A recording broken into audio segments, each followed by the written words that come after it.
अस्सलाम वालेकुम रहमतुल्लाहि व बरकातुहू। मुग़लिया सल्तनत के बारे में मुख्तलिफ़ इम्तहानात में पूछे जाने वाले सवालात का हम यहाँ पर अहाता करेंगे। आइए शुरू करते हैं। पहला सवाल है, 1526 ईस्वी में बाबर ने किस बादशाह को शिकस्त देकर मुग़लिया सल्तनत कायम की? शेरशाह सूरी, अलाउद्दीन खिलजी, अब्दुल्ला कुतुब शाह या इब्राहिम लोदी? और इसका सही जवाब है इब्राहिम लोदी। 1526 ईस्वी में बाबर ने इब्राहिम लोदी को शिकस्त देकर मुग़लिया सल्तनत कायम की। यहाँ पर दो तीन बातें खुद ब खुद ज़ाहिर हो जा रही हैं। पहली बात ये कि मुग़लिया सल्तनत का बानी बाबर है। बाबर ने 1526 ईस्वी में इब्राहिम लोदी को शिकस्त देकर ये सल्तनत कायम की। ये जो जंग हुई, ये पानीपत में जंग हुई। ये मुग़ल कौन थे या बाबर कौन था, तो इसकी तफसीलात में जब जाएंगे तो मुग़ल दरअसल वस्त एशियाई ममालिक मसलन अज़बकिस्तान और मंगोलिया के हुक्मरान ख़ानदानों से ताल्लुक़ रखते थे। ये मौरूसी तौर पर हुक्मरान ख़ानदान से ताल्लुक़ रखता था बाबर का भी, लेकिन किसी वजह से मौरूसी हुकूमत को छोड़ना पड़ा और कई साल के बाद 1504 ईस्वी में बाबर ने काबुल को दोबारा फतह कर लिया। हमारे लिए 1504 अहम है। 1504 ईस्वी में बाबर ने काबुल को दोबारा फतह किया।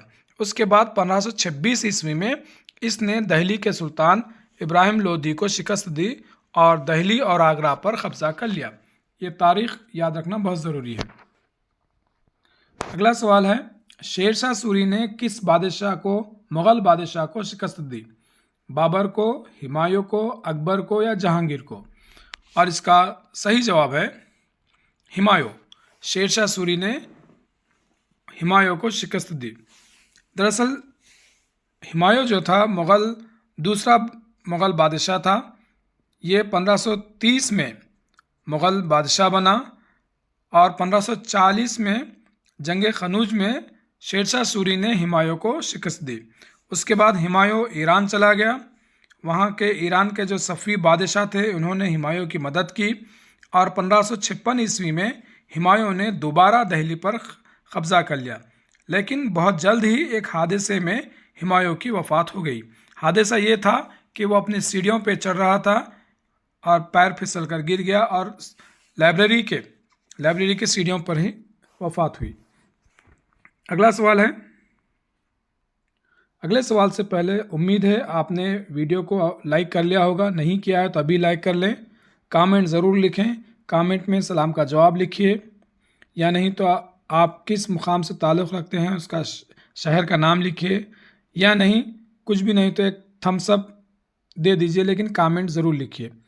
लाइक करना, कमेंट करना, यूट्यूब को ये मैसेज जाता है कि इस वीडियो के चाहने वाले बहुत हैं, ये वीडियो काम का है, इसको दूसरों तक प्रमोट करना चाहिए। इसलिए यूट्यूब खुद ब खुद प्रमोट करेगा। आप सिर्फ लाइक और कमेंट कर दें, बाकी काम यूट्यूब कर देगा। अगला सवाल है, कौन सा बादशाह 13 साल की उम्र में तख्त नशीन हुआ? बाबर, हुमायूं, अकबर या जहांगीर? और सही जवाब है अकबर। अकबर 13 साल की उम्र में तख्त नशीन हुआ। दरअसल हुमायूं की मौत के बाद बहुत कम उम्र में ही अकबर को बादशाह बनने का मौका मिला। इसने एक लंबे अरसे तक हिंदुस्तान पर हुकूमत की, यानी 1556 ईस्वी से 1605 ईस्वी तक अकबर ने हुकूमत की। इसके बहुत सारे वाक़यात हैं जो आगे आएंगे। अगला सवाल है, किस बादशाह को उसके बेटे ने ताहयात आगरा में नज़रबंद रखा? किस बादशाह को? बाबर को, शाहजहां को, अकबर को या जहांगीर को? और इसका सही जवाब है शाहजहां को। शाहजहां को उसके बेटे ने ताहयात आगरा में नज़रबंद रखा। किस बेटे ने? औरंगज़ेब रहमतुल्लाह अलैह ने। दरअसल 1657 और 1658 के दरमियान शाहजहां के बेटों में जानशीनी के मसले पर झगड़ा हुआ, जिसमें औरंगज़ेब को कामयाबी मिली और औरंगज़ेब रहमतुल्लाह अलैह ने इनके तीनों भाइयों को रास्ते से हटा दिया और शाहजहां को ताहयात आगरा में नज़रबंद कर दिया। 1687 ईस्वी में किस बादशाह ने गोलकुंडा को 1687 ईस्वी में किस बादशाह ने गोलकुंडा को फतह किया?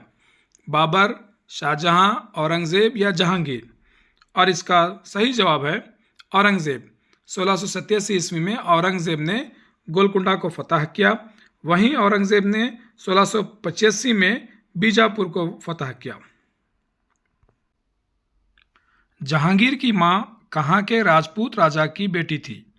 अंबर, जोधपुर, चित्तौड़ या गोलकुंडा? दरअसल मुग़लों की बढ़ती हुई ताकत को देखकर बहुत सारे हुक्मरान अपनी रजामंदी से मुग़लों की इताअत इख्तियार कर रहे थे। वहीं पर राजपूत भी थे जिन्होंने अपनी लड़कियों का ब्याह मुग़ल ख़ानदान के अफराद से किया और दरबार में आला मर्तबे हासिल किए। लेकिन बाज़ राजपूत ऐसे भी थे जिन्होंने मज़ाहिमत जारी रखी। जैसे चित्तौड़ के राजपूतों ने काफ़ी अरसे तक मुग़लों की बढ़तरी को मुस्तरद करते रहे। आखिरकार वो भी शिकस्त खा गए। मुग़लों ने अपने मुखालिफिन को शिकस्त दी, लेकिन उन्हें बेदखल करने के बजाय अपना मुती बनाकर रखा।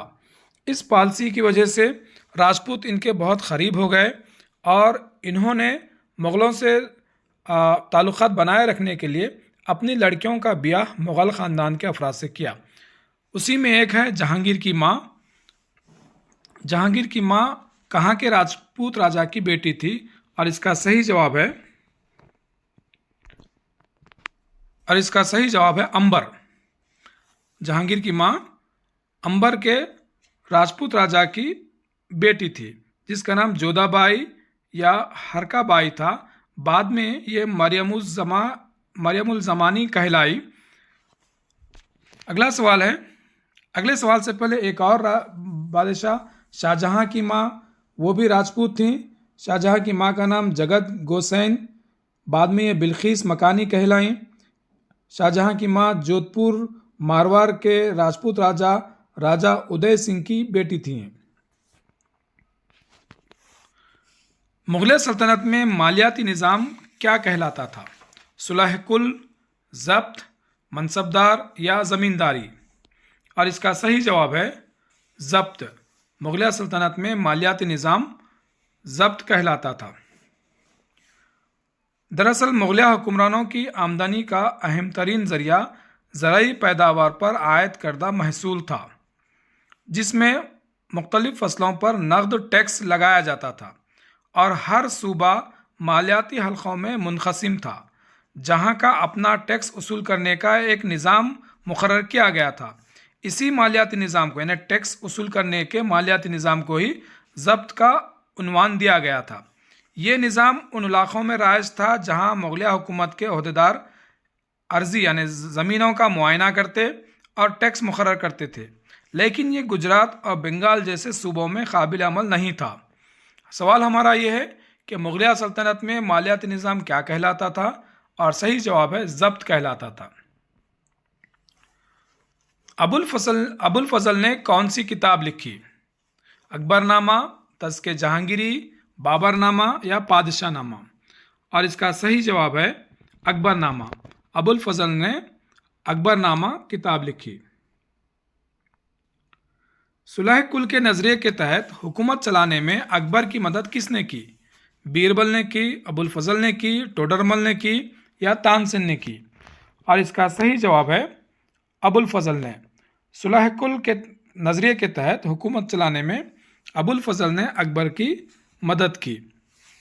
सुलह कुल के नज़रिए के तहत हुकूमत चलाने में अकबर पर लाजिम था कि वो बिला किसी इम्तियाज़ मज़हब, ज़ात, रंग और नस्ल के सारे अवाम की फ़लाह व बहबूद के लिए काम करे। अकबर चाहता था कि मुख्तलिफ़ अक़ीदों के लोग आपस में मिलजुल कर रहें। मुस्लिम, ब्राह्मण, यहूदी, ईसाई, ज़रतिश सब उलमा से ये बहस व मुबाहिसा करता था और रवादारी के इस नज़रिए की बुनियाद पर इसके सल्तनत में मुख्तलिफ़ अक़ीदों के मानने वाले लोगों में इम्तियाज़ और खलीज कम होती गई। इसने एक अखलाक़ी नज़रिए को परवान चढ़ाया जिसमें अखलाक, ईमानदारी, इंसाफ, अमन को अहमियत हासिल थी। इसी को सुलह कुल कहा गया। सुलह कुल या आफाकी अमन की फ़िक्र, ये अकबर का नज़रिया था जिसके तहत हुकूमत चलाने में अबुल फजल ने बहुत हद तक अकबर की मदद की। अकबर का वज़ीर माल कौन था? बीरबल, अबुल फजल, टोडरमल या तानसेन? और इसका सही जवाब है टोडरमल। अकबर का वज़ीर माल टोडरमल था, जिसने 1570 से 1580 यानी 10 साल के अरसे के दौरान काश्तकारी के काबिल जो ज़मीन थी उस ज़मीन, पैदावार और कीमतों वगैरह का तफसीली जायज़ा लिया और जिसकी बुनियाद पर टैक्स मुकर्रर किया।